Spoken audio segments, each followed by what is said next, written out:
Good morning, everybody, and welcome to the Uninformed Fan. We are back. It is time. We're a little bit away from football. It is time to gear back up and get back into the groove of things.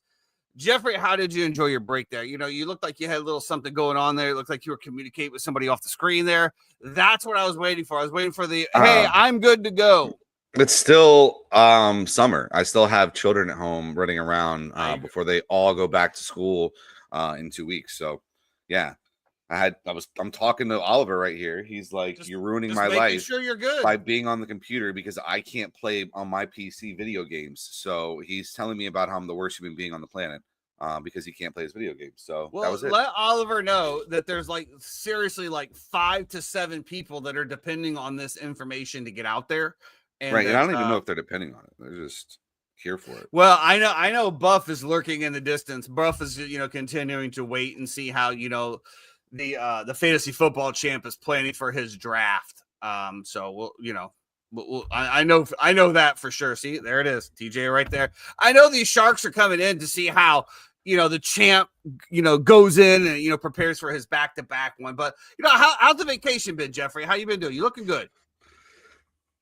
Thank you. Yeah. I mean, it's been a good summer. I'm going to be honest, between just traveling a little bit. We just got off a Disney cruise last week with the kids, actually got a really good deal on it. Took him oldest out. It was his birthday. So it's just, not working a lot and trying to vacation, just living life one day at a time, man. That's what my sponsor tells me. That's the goal right there. If anybody wants to know who my sponsor is,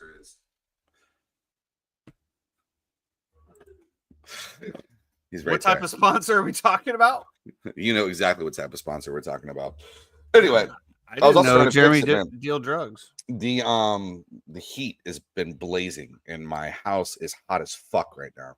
And so I just went and I guess we just changed out the filter on the AC unit that I bought a couple of days ago, but it hasn't. The temperature is not where it should be. So well, the AC filter does not make your AC cooler. Right, but you normally turn off your AC before you replace the filter. So I'm waiting on the AC to come back on. Oh, I do it while it's on. It makes it suck in there a lot better. Okay. Yeah, it's like that's a take as well. Put it up there, it just sucks it right in there. How about you? How about you? What's been going on? It's been going good, man. You know, like yourself, the heat is pretty intense. I worked Yeah, it's crazy. like Thursday, Friday, Saturday last week. It It's definitely tough. took about 5 years off my life. I got heat rash, broke all out. It was good times, but you know, we're recovered now, and you know, we're taking some time off again, like you know, said, trying to work less. You know, we'll see what happens. It is I what guess it I'm the is. only one. TJ said he's never turned off the AC while replacing the filter either. So whatever. Yeah. Okay. Well, yeah. Well, there's just no need for it. There's just no need, especially if the air is blazing and your house is hot. Like, nah. And if so, if that's the case, then you should wait till your air conditioner gets down and it kicks itself off and then go do it. But it also works out. Well, let's get into it. Speaking of blowing hot air, the WNBA is top of the list once again of the uninformed fan. We just can't seem to get away from it. Jeffrey's favorite league, favorite sport, once again putting themselves in the spotlight in a completely dividing the country, more than racial bias at this point. It is something to behold to watch these women out there on the All-Star game, where they had an All-Star game of all of the best WNBA players out there throwing up bricks and throwing up air balls, meanwhile wearing shirts that say, "Pay us what you owe us." Mm-hmm. Now, a couple of celebrities have jumped in. Obviously, Dave Portnoy, who is just the biggest, probably Caitlin Clark rider that there is out there, was simply saying that, you know, yes, they deserve to pay more. You're absolutely stupid if you don't agree with that. I would pay $250 million right now to bring a WNBA franchise to Boston. Now, that's also not surprising, considering that I do believe that Barstool Sports has literally never made money, according to him. So he's used to running a failing business, but he also obviously has money and sold it for money here and there. Now, with that being said, Pat McAfee also came out and said they deserve to be paid more money. Now, I'm going to speak on this first, just straight from a business perspective. Me and Jeff this morning had just a mind-blowing stat here that the WNBA has been around since 1997. Yeah, how long did you think it was around for? Because when you asked the question, it seemed like you thought it had only been around for like 5 or 6 years. Maybe 10 years, maybe. Yeah. I don't know. I think that, you know, just us as society just realized that it was a shit product. And the only thing that has changed is Caitlin Clark coming into the league. That is literally it. Literally it. That's the only thing that's changed. Now, you have a league that has, I'm not going to count 2025, even though they might. So let's just say through 2024, that has lost money for 27 consecutive years. Most companies would have folded by this. However, the NBA subsidized it, I'm assuming through our lift up each other programs, to, you know, give these ladies an opportunity, or men, however they identify, I don't know, to give them an opportunity to play professional basketball. Now, last year, Caitlin Clark comes into the league. They have experienced the most growth, ticket sales, jersey sales, everything. Everything exploded last year, and they still lost $40 million. So my question is also, what were they losing 10 years ago? I don't have those taxes. 100 million? I'm not really I mean, if that was one of the best things that we've had, so they're coming out, pay us what you owe us. You're only making $75,000 a year, whereas, you know, an NBA player coming in is making, you know, like 2 to 3 million, even on the low end. Now, a lot of things have been said as far as there's many startup companies out there that operate at a revenue loss while they pay their player or pay their employees market value. First of all, there is no market value for the WNBA because there's nothing to compare it to. You cannot compare it to the NBA, who brings in billions of dollars. When again, the WNBA doesn't bring in billions. It probably brings in millions. Also, it is a net loss. So while the NBA shares 50% of the revenues with the players, it's still a profitable product. So I do believe I saw something like the WNBA players maybe get 10% or 12% or something of that nature. And of course, they want 30 to 40%. But again, 30 to 40% of zero or is still zero in my book. However, I will say this. There is an argument to be made that with the players that are in there now, that the league is potentially growing to a point where it might turn a profit. Now, so everybody's like, okay, this is where we're on. We're on this rocket trajectory. Well, no, you're not on a rocket trajectory. You're on a 1-year trajectory. Okay, you're 2 into it, and let's see if the numbers are sustainable in 3 and 4. So I don't think it's any problem for NBA owners who are subsidizing this, or WNBA, whoever owns the team, to sit back and say, hey, let's pump the brakes here. We've been losing money for 24 years. We still lost money last year while populator is growing. We want to see if this is a sustained growth before we just basically give away 50 millions or more dollars of what we don't have, just so you can feel happy about what you're getting paid. I think it's an absolutely egregious. I think Dave Portnoy has lost his mind. He has some good takes, but he also has some absolutely horrible takes. I don't know if this is a horrible take. He's passionate about what he is. If you want to put your money up and contribute whatever the net loss is, put up $250 million to get your franchise, and then, lose $5 to $10 million a year. Okay. Because if you don't have a Caitlin Clark, the numbers show your ticket sales are not there. I don't know. Jeff, you are probably the biggest WNBA fan that I've ever met in my life. What are your thoughts? Okay. A few thoughts. First of all, I don't know if they've always operated at a deficit. Like when they first came out, and you had Cynthia. That's very Cooper, easy to find. Cynthia Cooper and Becky Hammon, who was out there as well too. You had bigs like Rebecca Lobo, who were banging and clanging down with the New York Liberty. No, the WNBA has not generated a profit since its inception in 1997. Inception. Yeah, okay. All right. Well, listen.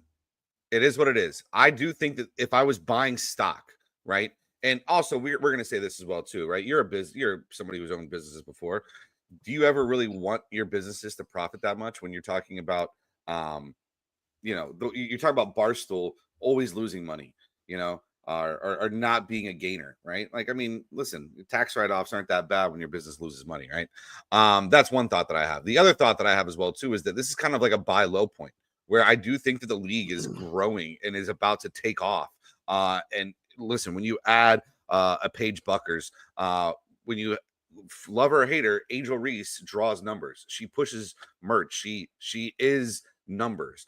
She is a divisiveness and a villain and whatever you want to make it, that goes back and forth. And in what world is a player like Caitlin Clark making less money than we are? That just doesn't seem right to me. Like, I don't think that Caitlin Clark should be making $70K a year when I'm over here waiting tables 4 or 5 hours a day, making more than that. Let's just say. Well, Caitlin Clark's making more than that off her endorsements and other things. But off of just getting paid by the WNBA, you think $70K is acceptable? I think it's pretty fucking good considering that the league loses money. That's how can you give money? Neither here nor there. You're talking about what do you mean? It's neither here nor there. You're talking about market worth, in my opinion. So what? If the market is still negative, there's no money there. That's like the federal government saying, "Hey, we have a $1 trillion. We bring in $1 trillion. Let's write a $3 trillion budget." Do you think, with the way that the WNBA is filling up stadiums right now, and the way that people are filling up tuning stadiums when Caitlin Clark is there, and watching, and people are tuning in a lot more, I think there's a potential for it to be able to grow. And I think right now, if you're going to negotiate a contract, you're in the buy low stage. You buy low. Shut the fuck up, TJ. But listen, if we're talking about that share, right? So if you're talking about, okay, like a WNBA team to buy in right before was what, like $250K or something like that to like start a franchise. Now we're talking were free. They were not free. Now we're talking in the millions of dollars. Like, it's definitely appreciated in value. I would agree. And I do think that Caitlin Clark is a large piece of that pie. In no way do I think Caitlin Clark should be making $70,000. Now there should Kelsey Plum, though. Now there should Cameron Brink. Now there should a lot of these great basketball players. Let me ask you a question then, Jeffrey. So let's say you own the Orlando Dreamers, WNBA basketball. First, it was the Orlando Miracle. Let's say you own the Orlando Dreamers, okay? And you also own the Magic as well. TJ, the only reason that you have the business is because of the players. So you're going to have to pay the players before you make the money. Okay, well, but that's what I said. They've had the business for 24 years and haven't made money. So why in 1.5 years are we just going to say, yes, this is going to be the sustainable growth of the league? We can see this for the future. Eventually, this is going to be worth billions. Because let me ask you a question right here, Jeffrey. I think that we both can agree Caitlin Clark has driven this league to a new heights. Caitlin Clark is the one that's selling out. The Chicago Sky are not selling out home games because of Angel Reese. The Chicago Sky are not selling out home games. So with that being said, what happens tomorrow if Caitlin Clark suffers a career-ending injury? Is the WNBA going to hold the same prowess and same excitement that it has today? You just got to search for your next Caitlin Clark. You can just just like Steph Curry. Like you've had 25 years to find a Caitlin Clark, and you haven't done it. That the NBA was about to go under, and the NBA was about to be done as a league because they weren't turning a profit either. And all of a sudden, you got Magic Johnson who got shipped to the LA Lakers, and all of a sudden, things started to change and unfold a little bit. Like there's no way being reactionary. Magic Johnson to Caitlin Clark. Absolutely. Oh my God. What do you mean, Jeff? I'm with you on a lot of things. The WNBA product as a whole, it cannot touch the NBA, and I know that you agree with me on this. I'm just saying.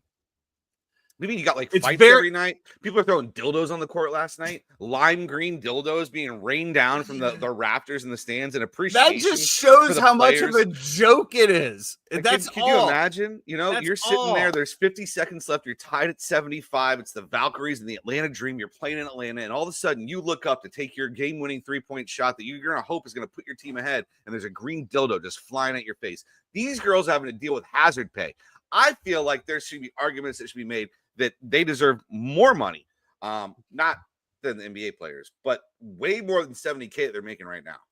I think the minimum WNBA salary, considering how many people are in the league, right? How many players are in the league, how many players actually play, should start around $200,000.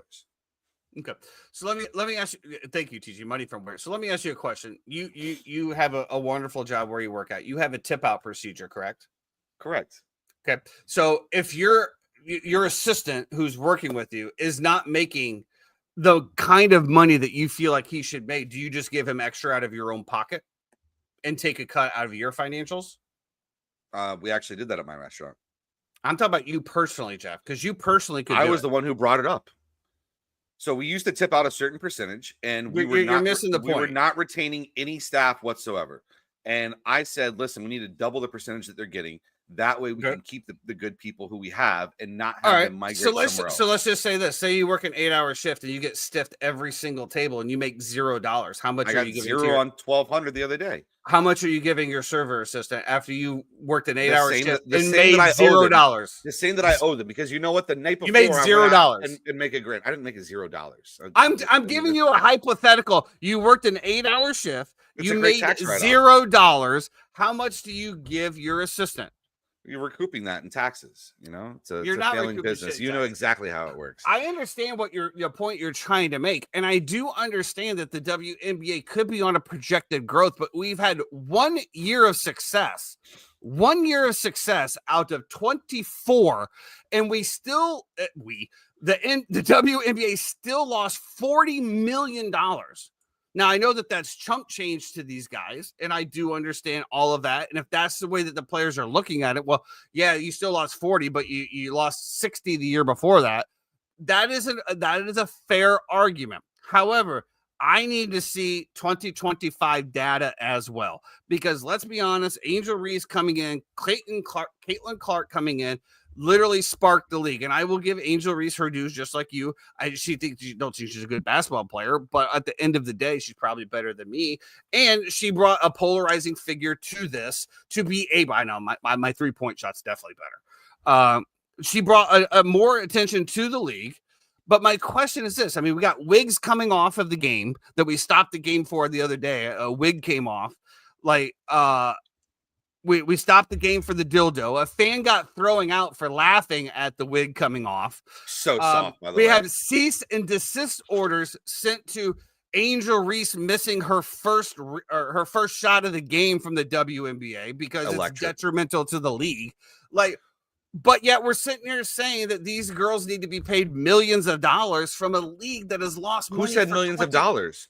I said they deserve more than $70K. They deserve more than what a McDonald's manager makes for not being able to put my fries in the bag.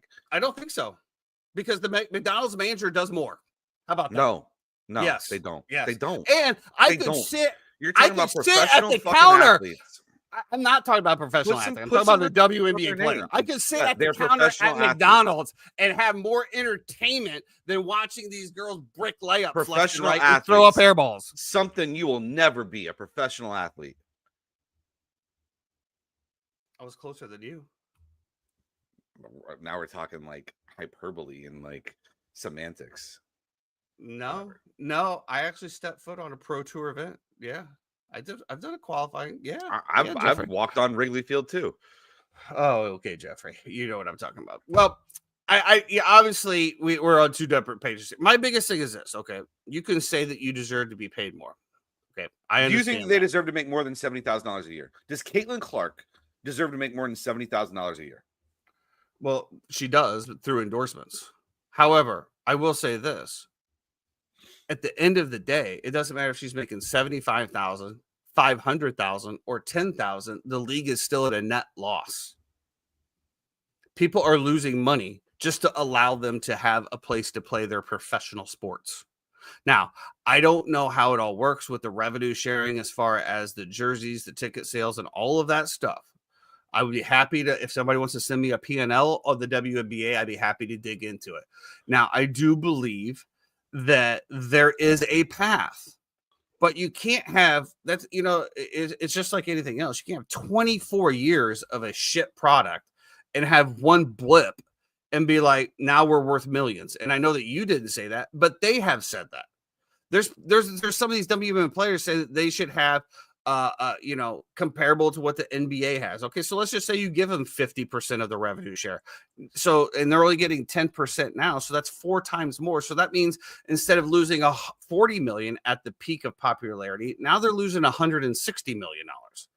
No business is going to do that. Now, if it's sustainable growth, and it's something that 2025 has increased on 2024, and there is definitely a path, as you said, for ticket sales going up, then yes, there is a case to be made. But if it's a blip on a map of a subsidized league that has shown nothing, no promise, no nothing over the last 24 years, then why am I going to pay them an extra money and potentially just give money away, basically? Because in my opinion, it's starting to show promise. I agree with you. 2024 was the best that it's ever had, and it still lost $40 million. Now, again, I do believe that is a majority from Caitlin Clark. And if Caitlin Clark's not in the league, what happens to the league? To your point, Caitlin Clark, in my opinion, should probably be the highest paid WNBA player out there, because she's bringing in more. We talked a little bit of this on LeBron, and I didn't understand it. LeBron's age. Why is he getting paid $60 million? He's not getting that production on the floor. Absolutely not. But when LeBron goes to travel, butts are in the seats. He is the one selling out the stadium. I saw it firsthand to Orlando and watched him play. He is selling out the stadium by himself. He's just being there. The league, and sure. That is what Caitlin Clark is doing. When Caitlin Clark goes to another player, they are selling stadiums because of Caitlin Clark. And Angel Reese, I understand that you agree that you say that it's because of you too. I will agree with you to a point. Ticket sales are up in your locations, but they're not selling out. And that's, I think, where it comes in. That's what, if I was the business owner, I would be, to your point, where do we find more Caitlin Clarks? How do we capture the energy that Caitlin Clark has brought it in and also spread it around? But the WNBA players are also shooting themselves in the foot by the way that they treat Caitlin Clark. They alienate Caitlin Clark. Just in the WNBA All-Star game, whoever the Breonna Taylor, I don't know, whoever it was talking about how they had the meeting about the shirts, but Team Caitlin Clark wasn't there. She should be more involved, like calling her out. You are the dirty plays that they have against her. So the hate, they need to spread it out. But okay, I'm gonna defend Kelsey Plum for a moment, which I understand people are like, "Why'd you call Caitlin Clark out?" I think Kelsey Plum was just trying to make a joke of a moment that was happening. And she was saying that when it was discussed, there was no members from their team there because it was an 8 a.m.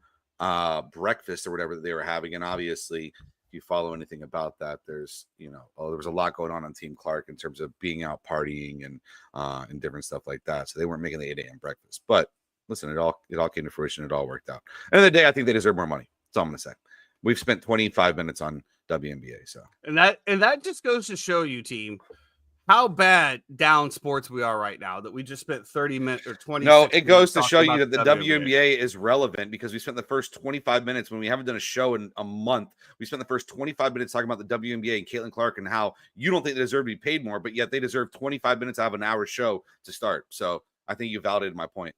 No, I took 25 minutes to shit on them. How about that? And we did do a 3-minute intro, so basically 22. Yes. Well, we'll see if any more dildos get thrown on the court or wigs fall off for that must-see TV from the WNBA.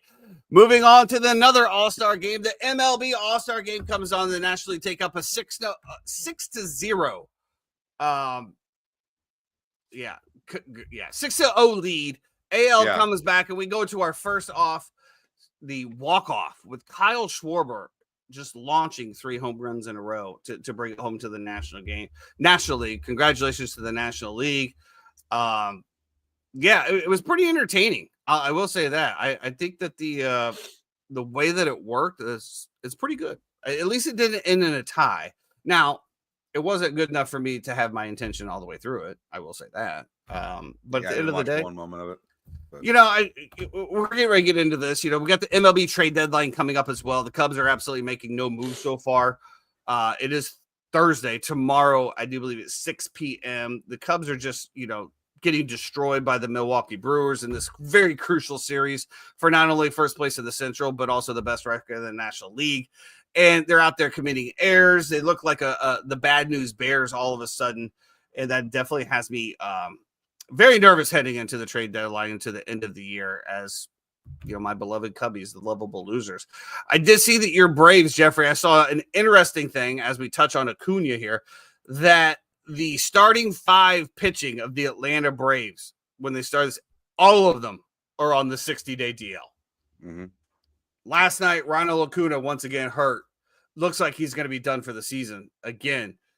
I tell you, we talked about this a little on the pre-show, and it's more prevalent in MLB, right? Because MLB is such a long season, and there's so much time to recuperate. There's no need to push them out. You see a little bit on the NBA throughout the regular season because, once again, nobody gives a shit about the regular season, so there are opportunities just to get in. Marcus Buffington, what's up?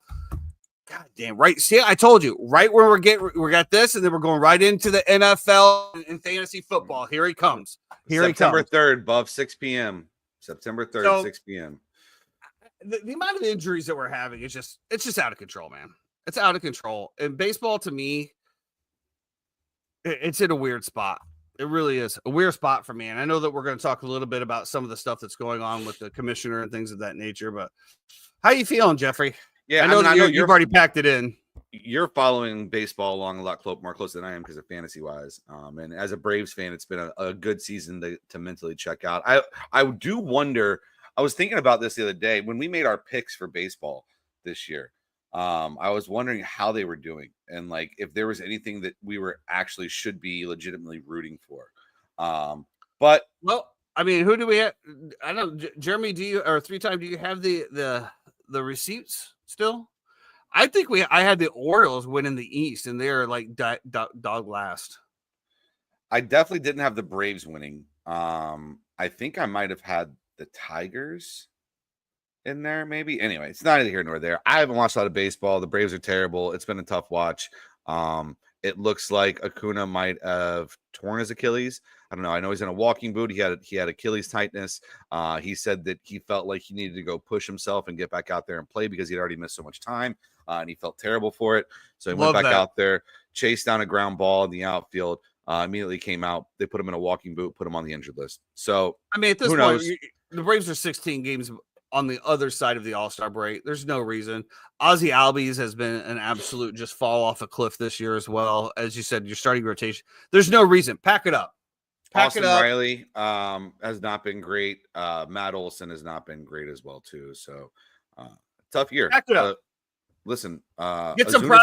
in there. Let him have Ozuna has been good, and we should probably go ahead and move him at the trade deadline. So there's that as well too. Yeah, Jeremy, can we put you on screen real quick? No, we can't put you on screen. Okay. I don't. He's still digging for it. We'll see what happens. Okay. All right. Now, in other news, is we talked about how the WNBA players don't get paid. Let's talk a little bit about the MLB players that getting paid, because Rob Manfred has been going around. Apparently, he felt over the last couple of years that he didn't really have a connection with his players, and that he was going to go around the clubhouses and start, connecting with the players. And apparently, during these times, he has also brought up the salary cap, because the MLB owners want a salary cap, and I could not be more in favor of a salary cap in baseball. It's absolutely egregious what is going on, the amount of salaries that is happening over there. Now, I said this, I do believe, like 2 to 3 years ago when Trout was getting paid $40+ million. Well, now that's in the rearview mirror. Looking at tickets, when I looked at, the Cubs season tickets for 4 tickets on the lower end side, it was like $70,000 for a year. Like, I mean, give me a break, man. Like, who's dropping 70 grand? And you look at the Yankees, what they did when they redid the stadium. Correct. And is that who we're really, are we catering to the fans, or are we catering to the corporations? Who's really paying the bills here? So then, now we have MLB package. Now we have it on Apple TV. Now we have on Amazon TV. Like, you have to have 5 different packages to get it. Oh, and it was on Facebook for quite a while as well. And try watching a game on Facebook on a TV. Give me a break. So apparently, Bryce Harper and old Robbie boy got into it face to face. Apparently, there was no cheap shots. It was a very good discussion, but very cordial, to where Bryce Harper told, if you want to talk about a salary, get the fuck out of the clubhouse. And I understand it from a player's perspective. Why would I want to give up tens of millions of dollars? But as a fan's perspective, especially what's happening out in LA, and the way that they did Shohei's contract, and the way that they're doing all of this it's absolutely egregious. They're building $1 billion payroll over here over 5 years and paying 10% of that. Where the rest comes out and when it comes out and how it hits I guess there is no cap, how it hits the luxury tax, to me is beyond. To me, you should have a luxury tax, and you should also have a salary cap as well. I love the way that the NFL has done it. I think that's an absolute great. It creates a more even playing field, even though they do have revenue sharing in the MLB, to where the little market teams get, be able to do it. However, I do believe the salary cap is long overdue. These $65 million a year contracts, to me, are just absolutely egregious. The only people, in my opinion, that win on those types of are the governments and getting the taxes out of it. But that's just me. I'm an old guy screaming on my lawn. Jeffrey, how do you feel? I'm sure it's different. I mean, yeah, it's different. I just feel like you've already had the cat out of the bag for so long. You can't put the cat back, or you can't put the rabbit back in the hat. Like, the trick's already happened.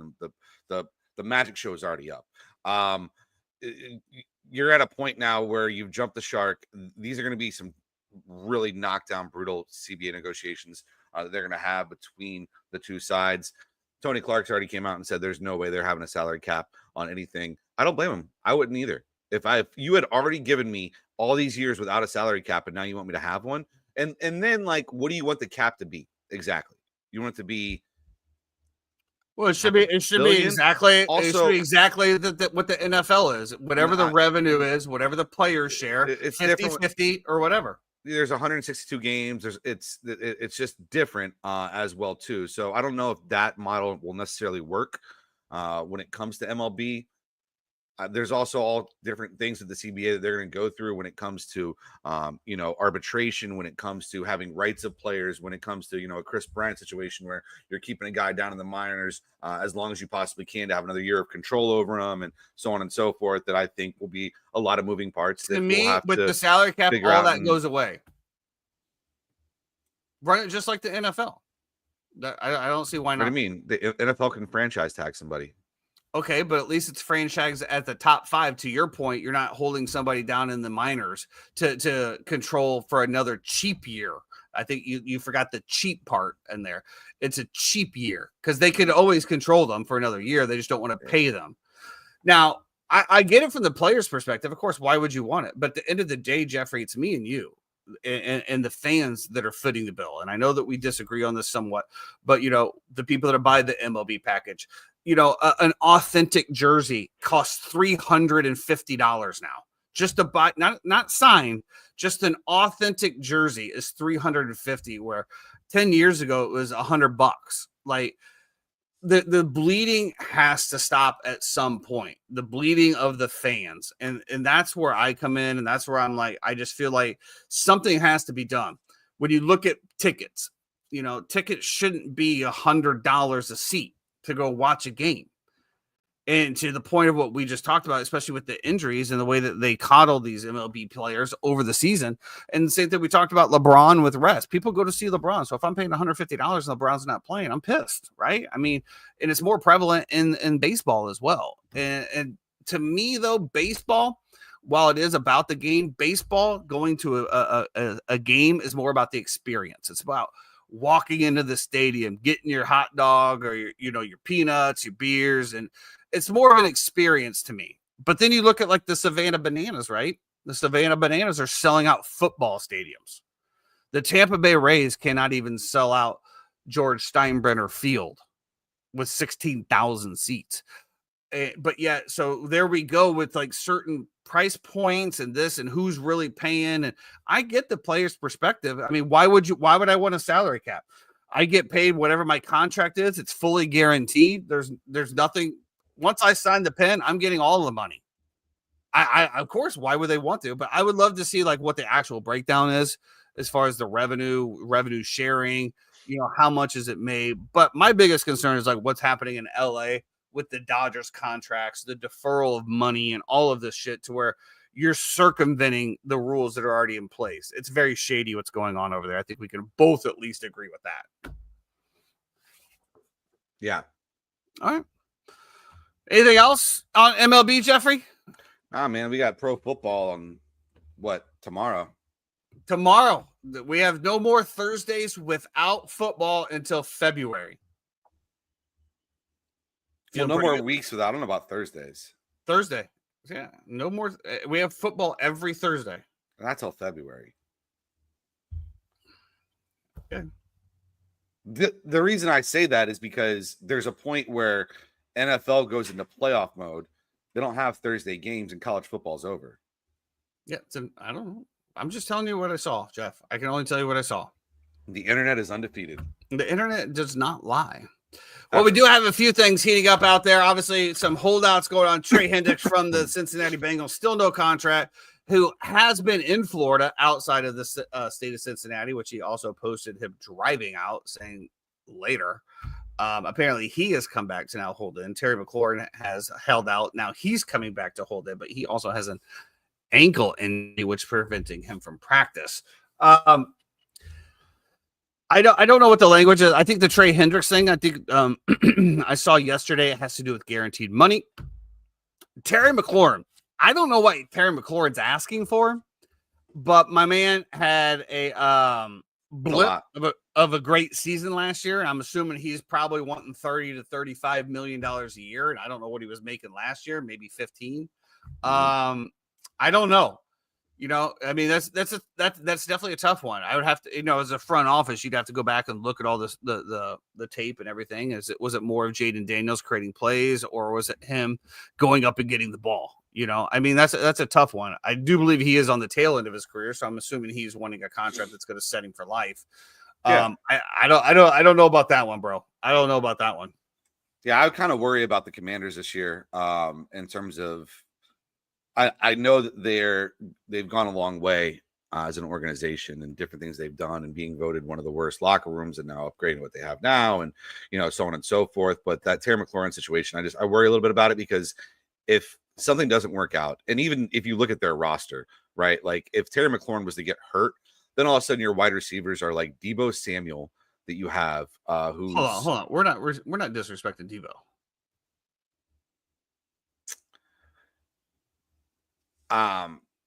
You have an overweight wide receiver who you can say he's injury prone, but is injury prone, and who just got traded from the team that drafted him, that committed money to him because they didn't believe him anymore.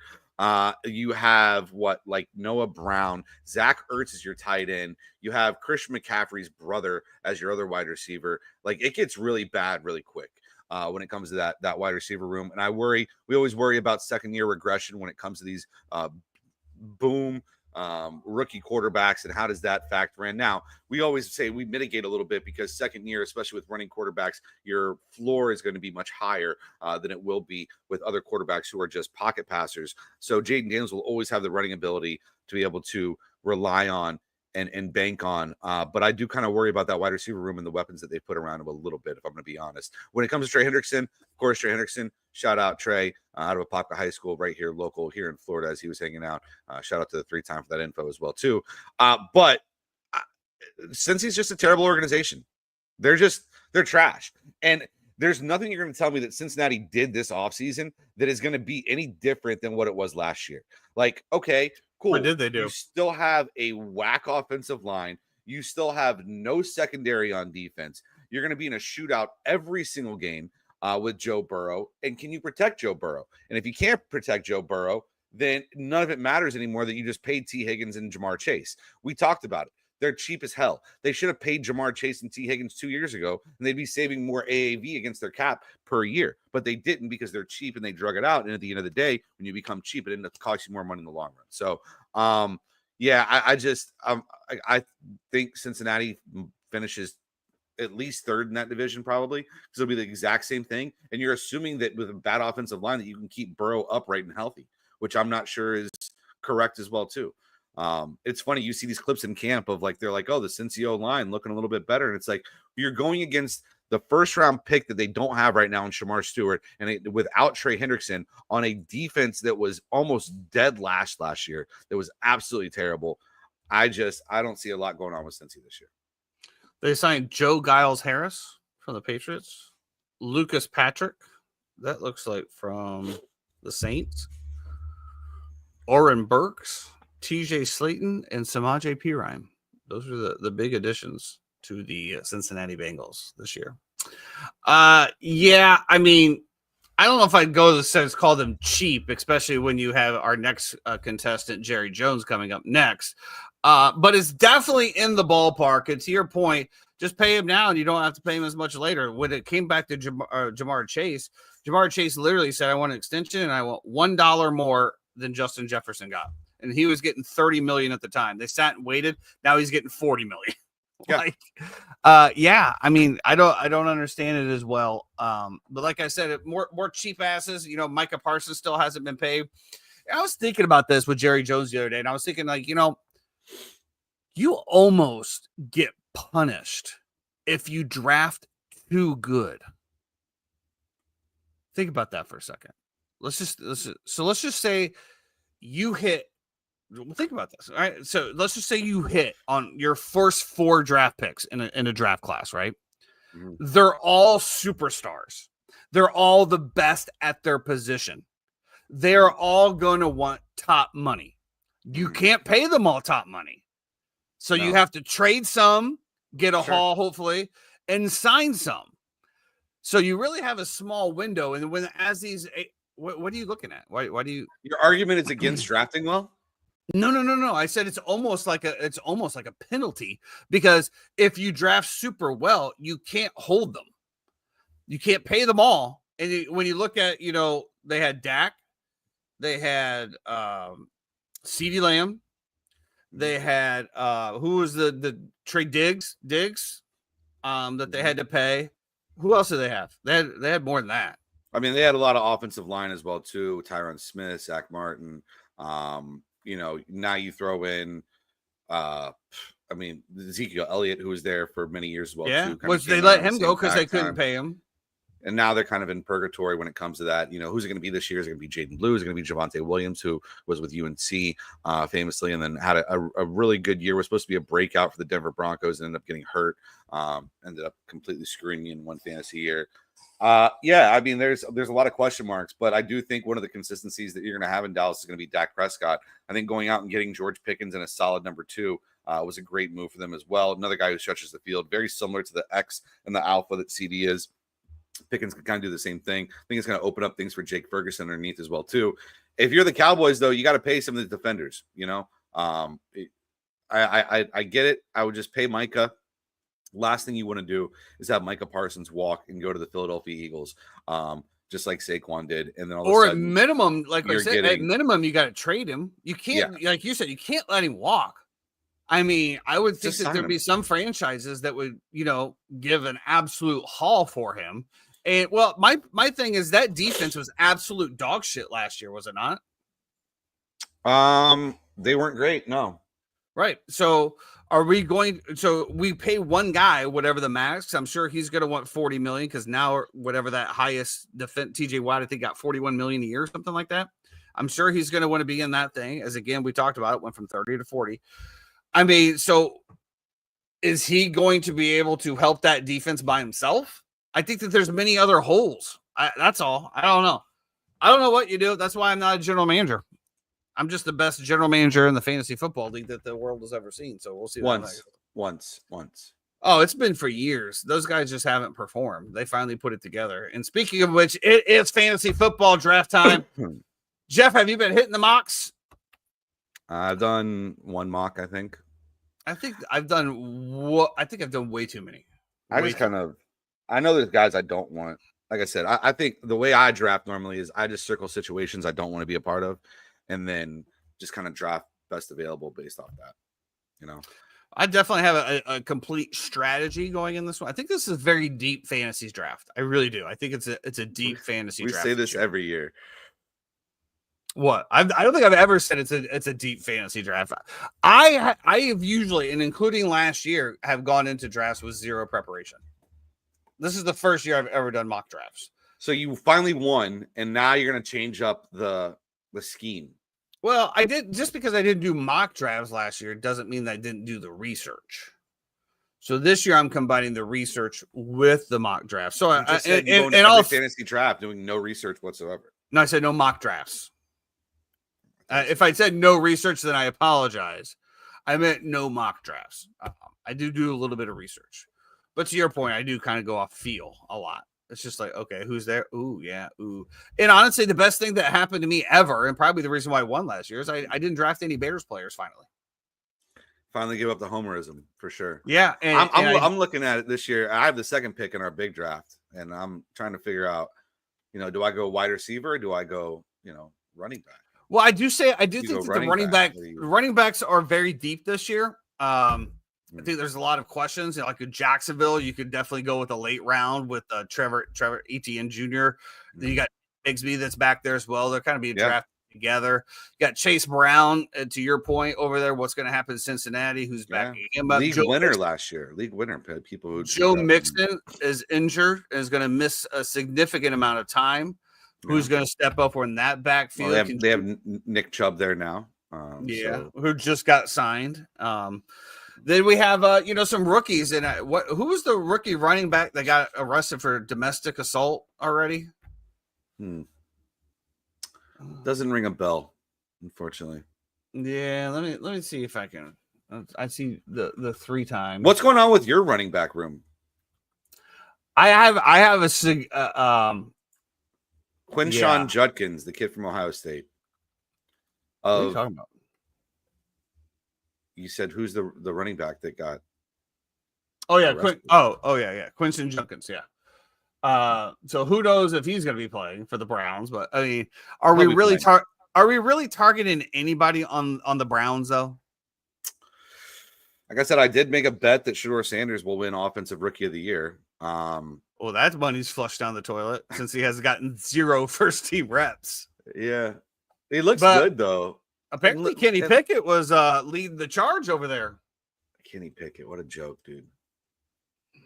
I don't know if I want any Brown shares, but I can definitely see a running back or something like that. I don't want anybody off that team, to be perfectly honest with you. I mean, you think about Jerry Jeudy and, when Jameis was there slinging, that's when they put up all the points. I mean, has there ever been anybody who's gotten a worse deal than Jameis Winston? What do you mean worse deal? The dude's a multi-millionaire and is just fucking going through life clueless. Clueless. Have you seen some of his interviews? Put Jeff? some respect on Jameis's name, first of all. Okay, he's a funny guy. He's charismatic. He's you know? hilarious. Yeah, he's going to be a great commentator after he gets done with football. No shot. He might be like a color commentator interviewer, like a man on the streets. Yeah. Ain't no way he's sitting in the booth. No, not the booth, but he'd be like a nice little analyst or whatever. And he'll go there after he gets out of church on Sundays. He'll go ahead and lead mass, and then he'll go and he'll clock in and do his other job. Be good. Is he gonna get any snaps in New York? I don't think so. So Jeff, obviously the number 2 pick, we can go ahead and let this out. Who are you targeting as the number 2 pick? It's going to depend on who goes number 1. Let's say Jamar Chase goes number 1. Yeah, I'm definitely taking a running back. Let's say Bijan Robinson goes number 1. And Jamar Chase is there. So that's tough, isn't it? That's tough. Because I'm probably still going running back. I'm that you could potentially pair Joe Burrow on the way back. Yeah, I'm not taking Joe Burrow in the second round though. You could take him in the 3rd round, Jeff. I'm not because you have you have 2nd and 3rd. I wouldn't take him in the 3rd round either. I would. It would probably look. So I'm a running back whore. Always, my entire life, I've always been this way. I love running backs. Wide receivers, get like a good one, and then get a bunch of flyers, and somebody will pan out for your wide receiver too. I'm going. It's either going to be Bijan probably or Saquon, but after reading the tea leaves on 49ers training camp, Christian McCaffrey has just been entering my mind a lot lately, and what he can be potentially in that offense. Healthy. As the number 2 pick, I like it. Juicy. But who knows? Maybe I'll take Josh Allen and just throw a wrench into everybody's system. I will say this. I think that we can look, and I would love to look at the past, like maybe 3 or 4 fantasy football winners. That quarterback, man, you got to have.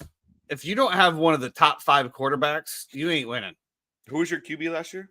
Lamar, who I think was the number 1 overall fantasy point scorer. You got to have one of those quarterbacks in a PPR league. Just got to. Yeah. And you look at, obviously, some haters could go back and say that, Buff probably should have won with Joe Burrow and Jamar Chase after, dominating the whole league, but they had a bad game and boom, he got knocked off. I mean, RIP. So, I mean, you definitely are rolling that dice, but throughout the season, it was Joe Burrow and Jamar Chase just rolling over everyone. So, yeah. I mean, I think you definitely got to have one of those top 5 quarterbacks. And to that point, let me ask you this question here. Is Baker Mayfield on a regression path, or is his path still going up?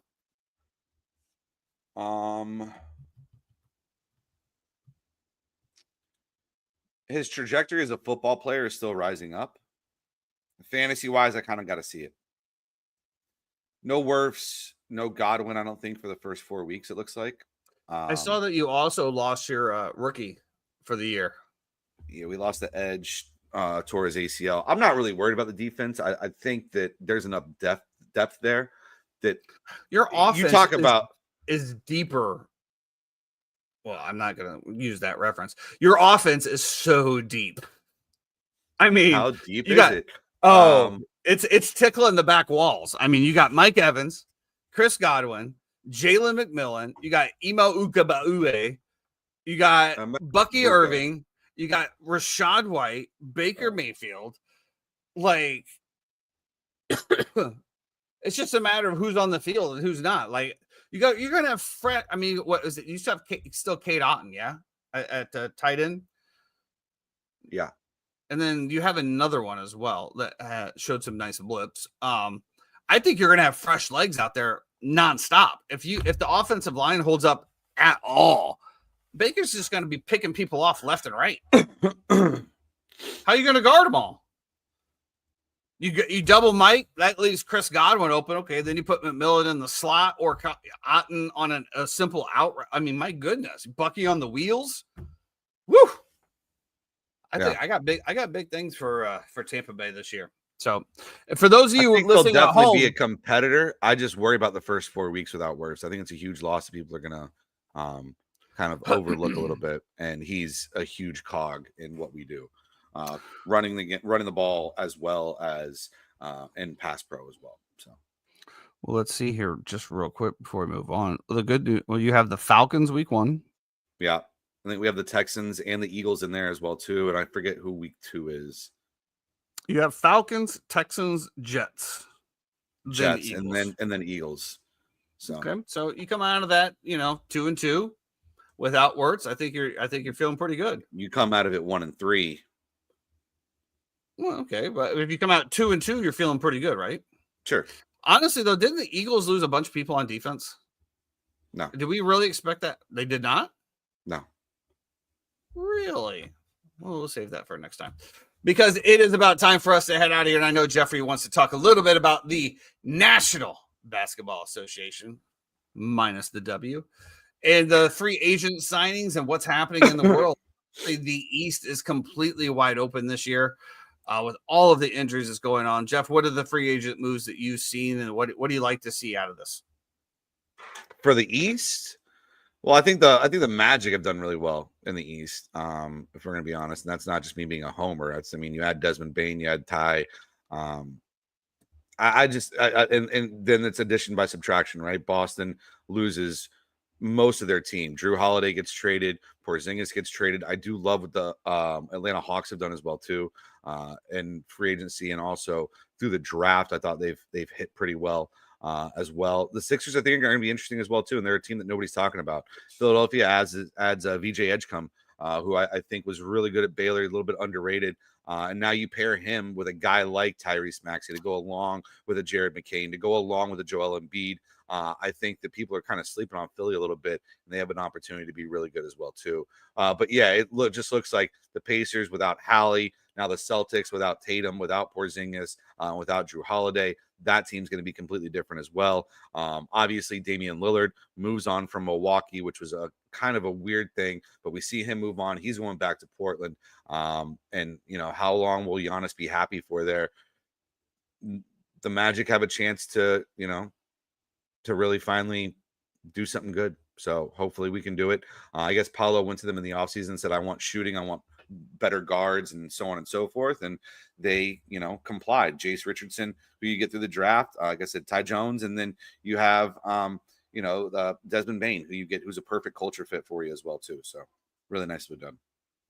We'll see. And for the 3-time down there at the bottom, I don't know if you saw as well that the Bulls extended Billy Donovan. I did see Vooch is going to get let go. About time. I'm not a hater on Vooch. Obviously, I think we can both agree that the Bulls got fleeced in that trade. Yes. Vooch, whether it was the system, whatever, Vooch just did not take the next step, which the Chicago Bulls were expecting him to take when he came to Chicago. It just wasn't a good fit. Was it average play? Yes. Was it above average? No. It was just average play. And I think he was heartbroken. I think he still lives here in Orlando. TG will tell you him and his kids were going to the same school for a long time as Vooch's. I mean, they still live here. It's still, where they lay their heads, and still a city that he holds near and dear to his heart. So could definitely be. Maybe he was just heartbroken the whole time. I don't know. But yeah, we'll see what happens over there. So that's gonna do it. Anything else, Jeffrey? No, I do think it's interesting. You got a couple different things that happen in the West Coast as well too. When it comes to, like I said, it's going to be interesting to see how the Thunder kind of do this. The Rockets moving on from Jalen Green, as well as Dylan Brooks, and bringing in guy like Kevin Durant. Really interesting, as well as Doran, Denny Smith. That you have the Lakers adding DeAndre Ayton to go along. You see Luka. Luka looks crazy. Like, Luka has, I guess, gone on this strict diet. He's down a bunch of weight. And then you have the Clippers. The Clippers had one of my favorite off seasons they've done as well too. You add Bradley Beal to go along to that team.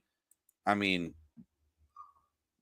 I don't know. It's going to be really interesting in the West. So I kind of look forward to it as well too. And the West, I think both conferences are going to be tight, but for different reasons. The West is just going to be stacked, as it has been for years. And East is going to be like, who's the best of the, which turd floats to the top. Yeah. Kind of like But that. the back of my legs are sweating, so I got to go find out what's going on with my air conditioning. So, And there he is, 3 times. Any errors, omissions, anything that we missed today? Just want to, R.I.P. to one of my heroes, and I'm sure Tyson, one of yours. Growing up, Ryan Sandberg was a sad Old man. Rhino, 65, man. Yeah. Too what's young. the age where we stop asking, was it natural causes? I was having this conversation with somebody yesterday. Like, what age do you hit where it's like somebody died and you're like, oh, okay. You 80? know, you think so? So at 65, you're like, oh, Rhino couldn't have been natural causes. He had to have a massive stroke or a heart attack or something like that. Correct. Okay. I mean, he died from cancer, but that's Also, rest in peace, Hulk Hogan, Ozzy Osbourne, as well. Malcolm Jamal Warner. Malcolm Jamal so, Warner. Do let me not go just- swimming in a river in Costa Rica. No. The average life expectancy in the United States for a male is 77.43 years. Okay. So I would say I'm gonna take anything the above, under on mine. I would say anything over that. Don't even have to beat the bookie on that one. Yeah. Well, I think, for us people in the restaurant and basically customer service in general, the asshole customers takes probably at least 5 to 10 years off of our lives dealing Yeah. with all of the Karens and Pauls or whatever the males are called. I don't know. But yeah, I completely agree. But yeah, Hulk Hogan too, man. Like, I saw my 80s childhood.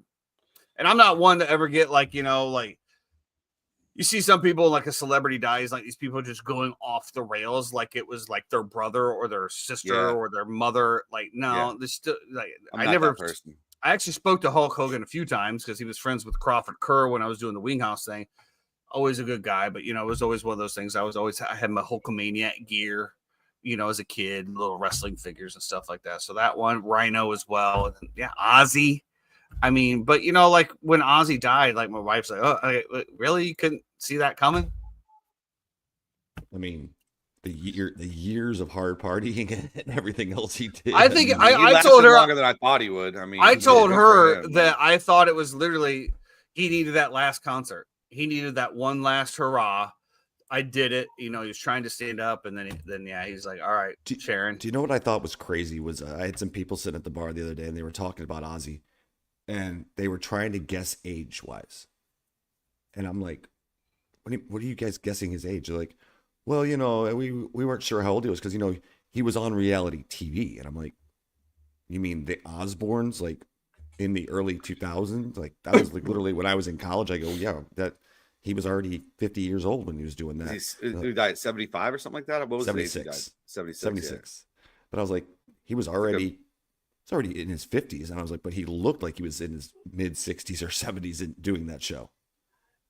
You see this earthquake that just happened as well too yesterday in Mother Russia that Yeah. sent the tsunami to Hawaii.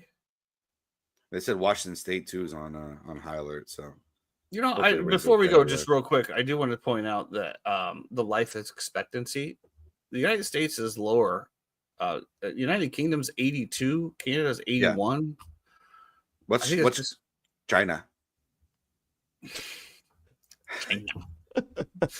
China. China. Chinese. They're not on the list. That's not good. I would see Canada has a higher life. 78.59. So less than Canada. Hmm. But Man. only 0.6 more than us. I don't know. Well, that's going to do it for us eat today a lot on of the Under 4 Fan. bullshit. You Are know, we eat a back lot next of week? processed I think shit, it's stuff more like that we work so much. Like you think about go over there in the holidays and like Europe. I remember Sweden. When I was looking into like you get hired, you get 6 weeks of vacation. It doesn't matter if you're working at McDonald's or whatever. From the day you get hired, you get 6 weeks of vacation. Imagine 6 weeks. I remember when I was working at Hooters and I hit my 5-year mark and I got my second week of vacation. I was like, whoa, woo. Yeah. Are we back next week? Sure. Yeah, we got to start breaking down football. Yeah, we got Well, yeah, divisions to break down. Yeah. Hall of Fame game is tomorrow, Tyson.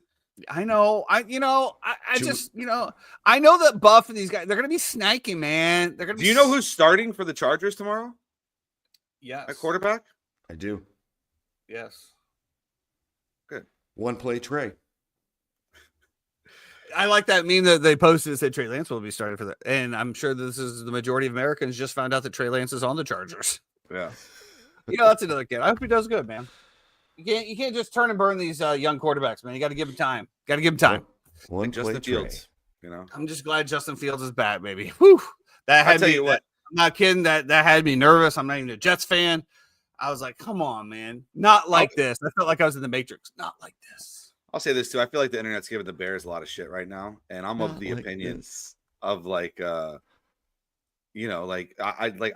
think that like you're learning a new offense. It's a Ben Johnson offense. It's going to be complicated. Like there's going to be growing pains. Like Did you hear Dan Orlovsky though? Allow Caleb to throw picks now and like get over it, and it'll be okay. Like we want picks early on because you want them to push the envelope and try to figure out what's going to work and what's not. Like stop freaking out over getting snippets of camp. That's why I love Florida State shut down. They have no media access whatsoever this entire year when it comes to any kind of practices or anything like that. So you need it. Did you see Dan Orlovsky's comments on Caleb? No, I didn't. Yeah. Said it, and I respect Dano. I do. He goes, it will take him years, plural years. He said to learn Ben Johnson's offense. Okay. Whatever, we'll see, Dan. And he was spot on the draft class, so I will say that he put Jaden Daniels over Caleb Williams at that time, and he was spot on. I like a lot of stuff, so I hope he's wrong. Jeremy Until then, 3 shoes deep. What does that mean? What's a shoe? You sure it's not 3 sheets? 3 shots. Are you working tomorrow, Jeff? Tomorrow I am off. It's actually me and my wife's anniversary on Friday, but I am working on Friday. So we are going to go celebrate tomorrow. A little bourbon steak action. Michael Mina, new steakhouse over at Swan and Dolphin. So what time are you going? 6 o'clock? We'll see you at the watering hole. 7:30. I think we're going to go there. We're going to go upstairs to Kimono and have a little nightcap after as well too. So we'll see. Okay, so no Thursday night football for Jeffrey. No.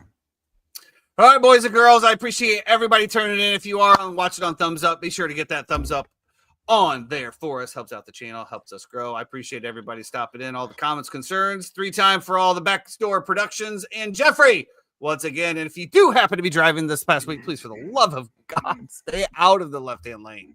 Be great.